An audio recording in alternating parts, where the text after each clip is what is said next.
हाँ तो students, electrostatics स्थिर वैद्युतिकी के ऑब्जेक्टिव के हिंदी मीडियम वाले एपिसोड नंबर 11 में हम लोग 101 नंबर क्वेश्चन से देखेंगे। 101 नंबर क्वेश्चन क्या दिया हुआ है कि एक आविष्ट चालक की सतह के किसी बिंदु पर विद्युत क्षेत्र की तीव्रता यानी electric field intensity at A charged conductor surface of A charge conductor. तो अगर कोई तल है और तल आवेशित है तो उस पर जो तीव्रता होगी वो तल के लंबवत बाहर की ओर होगी। जैसे ये बोर्ड एक तल है, इस पे आवेश है तो इसकी तीव्रता क्या होगी, लंबवत बाहर की ओर होगी। अगर कोई गोला आवेशित है तो उस पर क्या होगा, उस पर तीव्रता क्या होगी, तो तल पर लंबवत बाहर की ओर होगी। तो कोई भी जो चार्ज सरफेस है, आवेशित तल है, उस पर विद्युत क्षेत्र की जो तीव्रता होती है वो तल के लंबवत बाहर की ओर होती है। तो ये कौन सा ऑप्शन सही होगा, तो बी नंबर। कहीं दिया है 45 डिग्री, कहीं स्पर्शीय, तो ये तल के लंबवत हुआ। अब 102 नंबर क्वेश्चन, द्रव की एक बूंद को आवेशित करने पर उसके सिकुड़ने की प्रवृत्ति। देखो, द्रव का बूंद जो है, चाहे उसे आप धनावेशित करें या चाहे आप उसे ऋणावेशित करें, ये ड्रॉप ऑफ लिक्विड को, तो आप जानते हैं कि सजातीय आवेशों में क्या होता है, रिपल्सन होता है, विकर्षण होता है। तो ये चार्ज एक दूसरे को विकर्षित करेंगे, एक दूसरे को रिपेल करेंगे, जिसके कारण ये जो है दूर जाना चाहेंगे, जिससे द्रव का आकार बढ़ना चाहेगा। यानी जो सिकुड़ने की जो टेंडेंसी है, जो सरफेस टेंशन के कारण जो होता है, वो किनारे के जो मॉलिक्यूल्स हैं उन पर रिजल्टेंट फोर्स क्या होता है, अंदर वाले मॉलिक्यूल के द्वारा रिजल्टेंट फोर्स जो है लगता है केंद्र की ओर। तो इसमें सरफेस टेंशन, पृष्ठीय तनाव आ जाता है, जिससे इसमें सिकुड़ने की प्रवृत्ति आ जाती है। यानी द्रव सिकुड़ करके अपने आयतन को छोटा बनाना चाहता है, यानी एरिया कम करना चाहता है, और दिए गए आयतन के लिए सबसे कम एरिया गोले का होता है, इसलिए द्रव तुरंत गोलीय आकार ग्रहण करता है। तो इसमें किसी भी लिक्विड में सरफेस टेंशन के कारण यानी कोहेसिव फोर्स यानी सहसंजन बल के कारण जो है रिजल्टेंट कोहेसिव फोर्स, जो किनारे पर स्थित जो पार्टिकल्स हैं उन पर रिजल्टेंट परिणामी जो सहसंजन बल केंद्र की ओर लगता है, जिसके कारण पृष्ठ तनाव में आ जाता है, और केंद्र की ओर एक परिणामी बल लगने के कारण सरफेस टेंशन का अनुभव करता है और द्रव में सिकुड़ने की प्रवृत्ति पैदा हो जाती है। तो यदि उसे चार्ज कर दिया जाए, या अगर वो पॉजिटिवली चार्ज किया जाए या निगेटिवली चार्ज किया जाए, तो सिमिलर जो चार्ज होते हैं नेचर वाले, उनमें रिपल्सन की जो टेंडेंसी होती है, उसके कारण इनका आकार बढ़ना चाहेगा, यानी सिकुड़ने की जो प्रवृत्ति है वो घटेगी। तो जब किसी द्रव के बूंद को, ड्रॉप ऑफ लिक्विड को या जल के बूंद को जो चार्ज कर दिया जाए, चाहे वो पॉजिटिवली या निगेटिवली, तो उसके सिकुड़ने की प्रवृत्ति जो है वो घटेगी, यानी उसका आकार बढ़ने का जो है दिशा में बढ़ने की ओर अग्रसर होगा। तो अगर अगला 103 नंबर क्वेश्चन क्या है कि दो संधारित्र जिनमें प्रत्येक की धारिता C है, श्रेणी क्रम में जुड़े हैं, उनकी तुल्य धारिता क्या होगी। तो दो संधारित्र जो हैं, इनका जो है दोनों का कैपेसिटेंस C है, तो तुल्य धारिता, तो श्रेणी क्रम में रेसिस्टेंस का उल्टा होता है। तो श्रेणी CS मतलब रिजल्टेंट किसमें, सीरीज में, ये 1/C1 plus 1/C2 plus 1/C3 plus होता है। तो 1 रिजल्टेंट सीरीज में क्या होगा, तो 1/C प्लस 1/C होगा, यानी 1/CS। तो ये एलसीएम क्या हो जाएगा, C, तो 1 और 1 2 हो जाएगा। तो ये जो CS है ये ऊपर चला जाएगा, ये हो जाएगा क्या, तो ये हो जाएगा C/2 हो जाएगा बच्चों। ठीक है, तो रिजल्टेंट धारिता C/2 हो जाएगी। तो इसका ऑप्शन नंबर C सही होगा। ठीक है, और 104 नंबर क्वेश्चन में क्या है,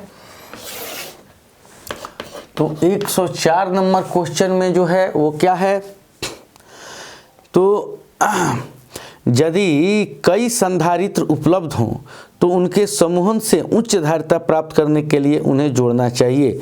तो उन्हें तो समानांतर क्रम में यदि बहुत सारे जो हैं आपको अलग अलग कैपेसिटर जो हैं हो तो उन्हें आप कैसे जोड़ें, तो उनकी धारिता जो है मैक्सिमम होगी। तो उन्हें यदि आप समानांतर क्रम में जोड़ें तो उनकी धारिता जो है वो बढ़ जाएगी, ठीक है। क्योंकि पैरेलल में जोड़ने पर क्या होगा, तो डायरेक्ट उनकी धारिता को जोड़ दिया जाएगा, ठीक है। अब 105 नंबर प्रश्न की बात करें तो बच्चों अगर आप चाहते हैं इसका स्क्रीनशॉट लेना तो ले सकते हैं, क्योंकि हम तुरंत अगले क्वेश्चन की ओर बढ़ेंगे।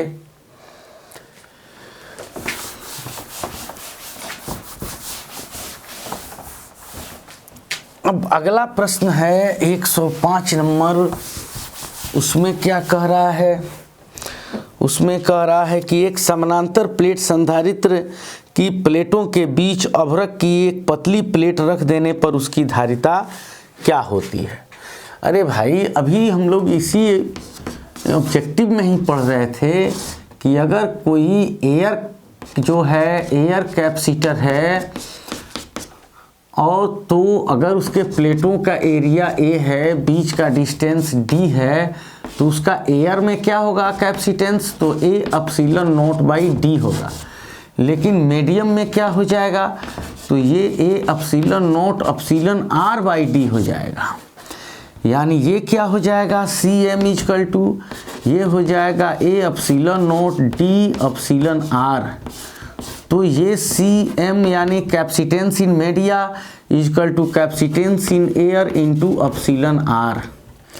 यानी जब कोई मीडिया भर दिया जाता है जब कोई मीडिया भर दिया जाता है, ये हवा का है और ये क्या है, मीडिया का है। ये इक्वेशन 1 और इसी से ये इक्वेशन आया। तो इसमें क्या मिला कि जब कोई माध्यम भर दिया जाता है किसी कैपेसिटर में तो उसका कैपेसिटेंस जो होता है वो हवा यानी CA हवा में जो उसकी धारिता थी उसकी अपेक्षा एप्सिलॉन R गुना बढ़ जाती है। तो आप अभ्रक रखें, पानी रखें, बालू मिट्टी कुछ भी इसमें भर देंगे तो इसकी धारिता बढ़ जाएगी, क्योंकि एप्सिलॉन R यानी जो परावैद्युतांक आप इसमें भरेंगे तो किसी भी वस्तु का परावैद्युतांक हमेशा 1 से बड़ा ही होता है, इसलिए इसकी धारिता हमेशा बढ़ेगी ही। अगर बात करें क्वेश्चन नंबर 106 की, तो उसमें क्वेश्चन दिया गया है कि किसी संधारित्र पर आवेश की स्थितिज ऊर्जा का व्यंजक है। तो किसी संधारित्र पर आवेश की स्थितिज ऊर्जा का व्यंजक है तो half CV square, half QV square, half CV, half EC square V square. तो इसमें एक ही ऑप्शन सही है क्या, तो E बराबर हाफ CV स्क्वायर। हम लोग इसके पहले एपिसोड में देखे भी थे कि half Q square by CV होता है। तो ये अब ये 107 नंबर क्वेश्चन में क्या है कि आवेश वितरण में in the redistribution of charge, आवेश के वितरण में ऊर्जा का ह्रास होता है, ऊर्जा की वृद्धि होती है, ऊर्जा का मान नियत रहता है, कोई नहीं। तो देखो ये कोई कंडक्टर है, इसका कैपेसिटेंस C1 है और इसे V1 तक चार्ज किया गया है, और एक कैपेसिटर जो है इसका कैपेसिटेंस C2, इसका V2 तक। अगर इनको जोड़ेंगे और V1 बड़ा होगा V2 से तो चार्ज इस पर से तब तक इस पर चार्ज आता रहेगा, तब तक चार्ज आता रहेगा, dq चार्ज जाता रहेगा जब तक दोनों का विभव बराबर नहीं हो जाए, ठीक है। तो इस क्रम में हम लोग एक व्यंजक पढ़े थे ऊर्जा हानि का। क्या पढ़े थे half C1 C2 by C1 plus C2 into V2 minus V1 या V1 माइनस V2 का होल स्क्वायर, ठीक है। तो यहाँ हम लोगों ने क्या देखा था कि ये C1 C2 तो हमेशा पॉजिटिव ही होंगे, क्योंकि C का वैल्यू होता है क्या, तो 4 पाई एप्सिलॉन नॉट R, और ये पॉजिटिव संख्या है और रेडियस का भी निगेटिव नहीं हो सकता। और V1 माइनस V2, अगर V1 बड़ा हो V2 छोटा हो तो प्लस में वैल्यू आएगा उसका स्क्वायर प्लस, और V1 छोटा हो V1 बड़ा हो छोटा हो V2 बड़ा हो तो माइनस में वैल्यू आएगा उसका भी स्क्वायर प्लस ही होगा। तो डेल्टा ई का मान हम लोगों ने प्लस में प्राप्त किया था। यानी जब दो चालकों को जोड़ा जाता है तो आवेशों के पुनर्वितरण में स्थानांतरण में निश्चित रूप से ऊर्जा की हानि होती है, और वो ऊर्जा की हानि होती है 1/2 C1 C2 by C1 plus C2 into V1 minus V2 का होल स्क्वायर। तो अब बात करते हैं क्वेश्चन नंबर 108 की। तो इसमें क्या दिया गया है, इसमें क्वेश्चन दिया गया है कि जब समानांतर पट्टिका वायु संधारित्र की पट्टिकाओं के बीच दूरी बढ़ती जाती है तो इसकी धारिता। अब आप क्या देख रहे हैं कि ये समानांतर पट संधारित्र है, ठीक है, और इनके बीच का दूरी d है, इनके प्लेटों का एरिया a है, तो इनका धारिता क्या होगा, तो ये होगा A epsilon not by d। अब यदि इनके प्लेटों के बीच का दूरी बढ़ाएंगे तो ये d बढ़ेगा, यानी किसी संख्या का जब हर बढ़ता है तो वो संख्या घटता है, जैसे 1/1, 1/2, 1/3, तो ये डेनोमिनेटर हर बढ़ रहा है तो ये संख्या छोटी हो रही है। तो जब प्लेटों के बीच की दूरी बढ़ेगी यानी हर बढ़ेगा तो ये संख्या छोटी होगी। यानी जब किसी समानांतर प्लेट संधारित्र के बीच की दूरी, प्लेटों के बीच की दूरी बढ़ाएंगे तो उसका कैपेसिटेंस घटने लगेगा, यानी उसमें आवेश को ग्रहण करने की जो क्षमता है वो कम होने लगेगी। तो अब अगले क्वेश्चन की बात करें, इसका भी आप स्क्रीनशॉट चाहें तो ले सकते हैं, और स्क्रीनशॉट ले लेके फाइल तैयार नहीं करें, उसको आप कॉपी कलम लेके बैठें और थोड़ा सा एक बार उसको चलाएं। उसको आपका डाटा कम खर्च हो इसलिए थोड़ा स्पीड देते हैं ताकि आप उसको रुक के आप समझ जाते हैं तो ठीक है, नहीं तो रुक के देखिए उसको। तो आवेश वितरण में अब 108/9 की बात करें, 109 नंबर में R त्रिज्या और L लंबाई का एक बेलन E तीव्रता के समरूप विद्युत क्षेत्र में इस प्रकार रखा है कि बेलन की अक्ष विद्युत क्षेत्र के समानांतर है, तो बेलन के पृष्ठ से कुल फ्लक्स होगा। तो कह रहा है कि ए सिलेंडर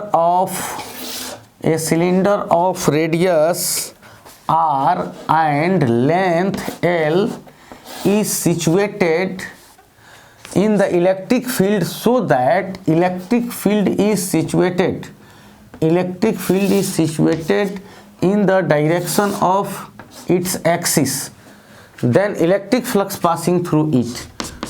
तो ये कह रहा है कि एक बेलन जो है, एक बेलन वो एक समान विद्युत क्षेत्र में इस प्रकार स्थित है कि विद्युत क्षेत्र की जो दिशा है वो इस बेलन के अक्ष के समानांतर है, ठीक है। R त्रिज्या और L लंबाई का एक बेलन E तीव्रता के समरूप विद्युत क्षेत्र में इस प्रकार रखा है कि बेलन की अक्ष जो है, बेलन की अक्ष क्षेत्र के समानांतर है, तो बेलन के पृष्ठ से गुजरने वाला। तो देखो फ्लक्स हम लोग उसी को कहते हैं जो अंदर से बाहर निकलता है।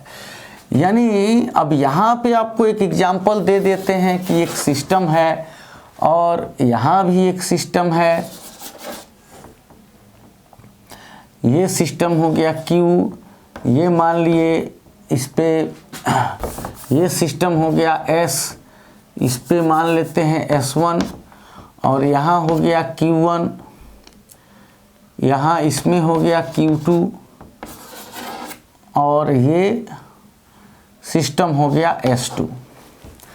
तो आपसे पूछा जाएगा कि आपसे पूछा जाएगा कि S पूरे सिस्टम S से कितना फ्लक्स, तो S से गुजरने वाला फ्लक्स क्या होगा, तो Q/ε0। तो S के अंदर टोटल चार्ज कितना है, तो Q1 प्लस S के अंदर ये भी है, इसको भी जोड़ लेंगे तो Q1 plus Q2 Q1 plus Q2 by epsilon not, क्योंकि क्या होता है sigma Q by epsilon not.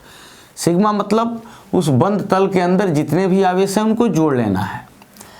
और अगर सिस्टम S1 से, तो S1 से गुजरने वाला फ्लक्स जो है वो क्या होगा, तो S1 से गुजरने वाला फ्लक्स φ1 मान लेते हैं।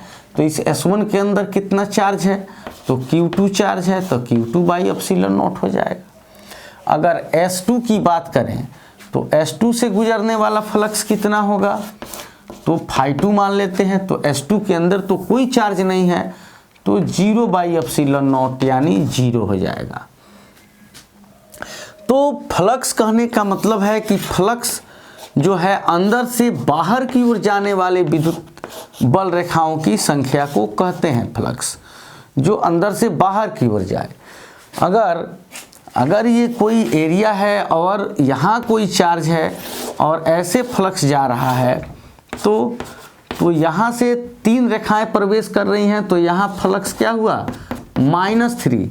बाहर से अंदर जाने वाला फ्लक्स माइनस में और अंदर से बाहर जाने वाला फ्लक्स प्लस में। तो इन दोनों को जोड़ेंगे φ1 और φ2 को, तो -3 + 3 = 0। तो अगर कोई सिस्टम है और उसके बाहर चार्ज स्थित है तो उससे गुजरने वाला फ्लक्स 0 होगा।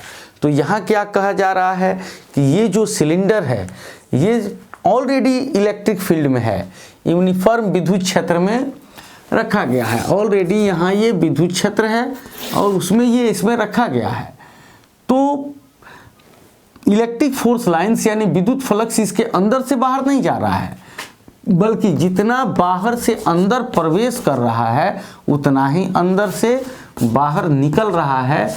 तो इस बैलेंस से गुजरने वाला कुल फ्लक्स क्या हो जाएगा, तो 0 हो जाएगा। ठीक है। तो अब 110 नंबर क्वेश्चन में क्या है, तो 110 नंबर क्वेश्चन को देखते हैं। तो इस क्वेश्चन में है कि निम्न में किसके लिए विद्युत क्षेत्र की तीव्रता E is directly proportional to R0। कह रहा है कि निम्न में से किसके लिए विद्युत क्षेत्र की तीव्रता E is directly proportional to R⁻0।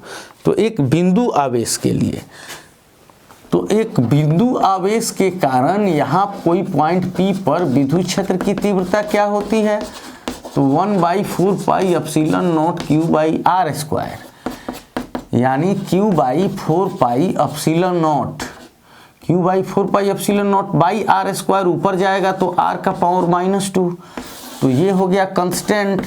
तो E is directly proportional to r⁻² होगा बिंदु आवेश के कारण। एक विद्युत द्विध्रुव के कारण, तो एक जो विद्युत द्विध्रुव होता है, ठीक है, उसके कारण एक्सियल लाइन पर जो तीव्रता होती है वो होती है 1/4πε0 2p/r³। तो अगर यहाँ देखें क्या, तो 2p/4πε0 तो ये हो जाएगा 1/r³। तो ये कांस्टेंट हो गया, तो ये हो गया E is directly proportional to r⁻³ फिर उसी तरह परपेंडिकुलर बाइसेक्टर लाइन पे क्या होता है, तो उस पे होता है 1/4πε0 p/r³, वो भी होगा r³ के। फिर तो एक विद्युत द्विध्रुव के कारण क्या होता है तीव्रता, तो r⁻³ के समानुपाती होता है। और एक बिंदुवत आवेश के कारण तीव्रता r⁻² के समानुपाती होता है। ये r⁻0 के समानुपाती कह रहा है। तो अब देखते हैं इसमें आवेश की अनंत आकार की समतल चादर।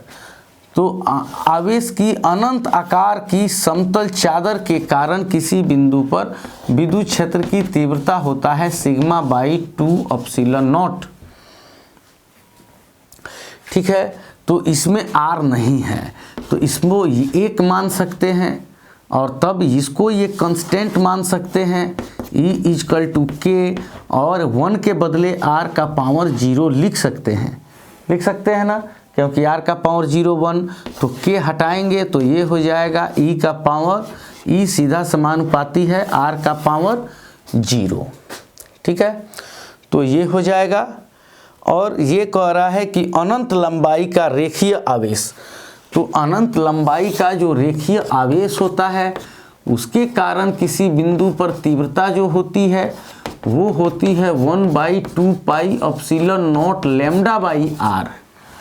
तो इसको लिख सकते हैं कैसे, तो इसको लिख सकते हैं lambda by 2 pi epsilon not और 1/r को r का पावर -1, तो ये कांस्टेंट हो गया। तो E is directly proportional to k into r का पावर -1, तो E सीधा समानुपाती हो जाएगा r का पावर -1। तो ये भी नहीं होगा, ये भी नहीं होगा और ये वाला भी नहीं होगा, ये वाला भी नहीं होगा। एक बिंदु आवेश के कारण तीव्रता नहीं होगा और जो है एक डाइपोल के कारण भी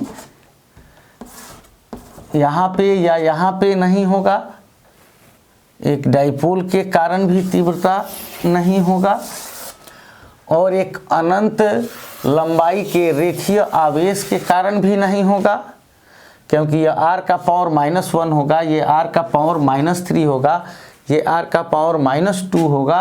तो इसका ऑप्शन ये होगा कि अनंत विस्तार वाले पतले आवेशित चालक चादर के कारण किसी बिंदु पर तीव्रता होती है E = sigma by epsilon not, 2 epsilon not.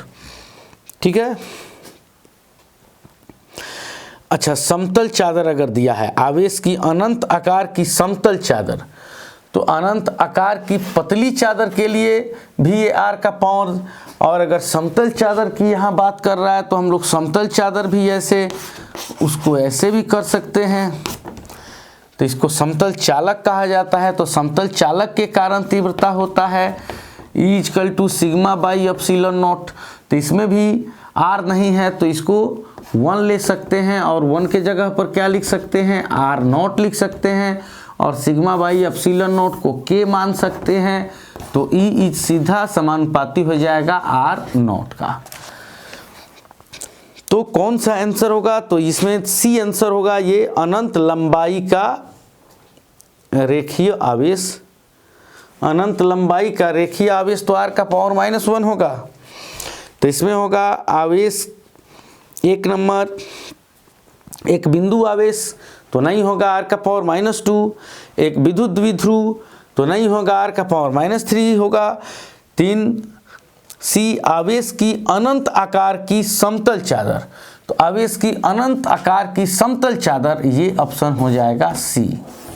ठीक है, उसके बाद क्या कह रहा है 111 नंबर क्वेश्चन में, तो 111 नंबर क्वेश्चन में कह रहा है क्या,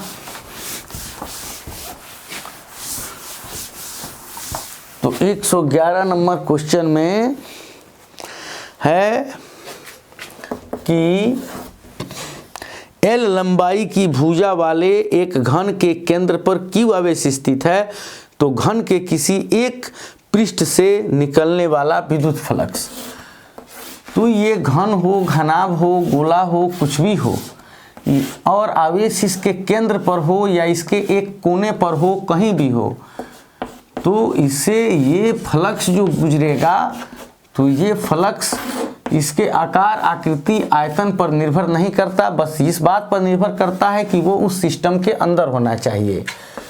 तो फाई हो जाएगा Q/ε0, यानी कुल सभी भुजाओं से। तो इसकी कितनी भुजाएं हैं, 1 2 फिर 3 1 4, एक सामने वाला 5 1 6, तो ये टोटल घन से निकलने वाला फ्लक्स हुआ। तो एक भुजा से निकलने वाला फ्लक्स फाई डैश जो होगा वो फाई/6, यानी टोटल फ्लक्स का 6ठा भाग होगा। तो फाई कितना था, तो फाई था Q/ε0 और ये हो जाएगा 6, तो Q/6ε0 हो जाएगा। तो ये 111 हो गया। फिर 112 नंबर क्वेश्चन में है कि संधारित्र के समानांतर क्रम संयोजन में जो राशि प्रत्येक में समान रहती है वह है, ये पहले भी बता चुके हैं कि विभवांतर। अब 113 नंबर क्वेश्चन में, 112 नंबर को पिछले एपिसोड में आप काफ़ी डिटेल में देख सकते हैं। समान धारिता के n संधारित्रों को पहले समानांतर क्रम में और फिर श्रेणी क्रम में जोड़ा जाता है। दोनों अवस्थाओं की तुल्य धारिताओं का अनुपात।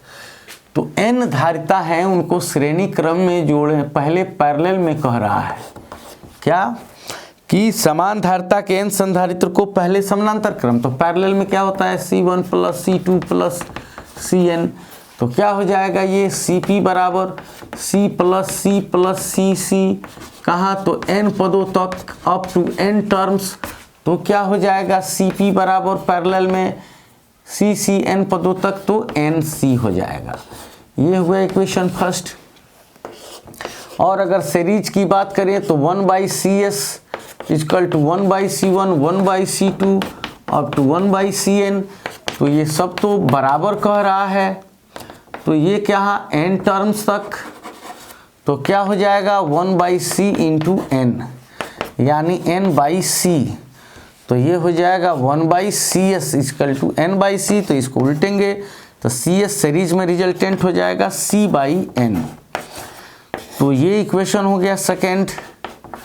और इसको मान लिए फर्स्ट, अब ये कह रहा है दोनों का रेशियो यानी Cp/Cs, तो Cp क्या है Nc है और बाई ये क्या है तो C/n है, तो C से C कैंसिल और ये ऊपर चला गया, तो ये हो गया n², जिसको लिख सकते हैं n²/1 यानी n²/1।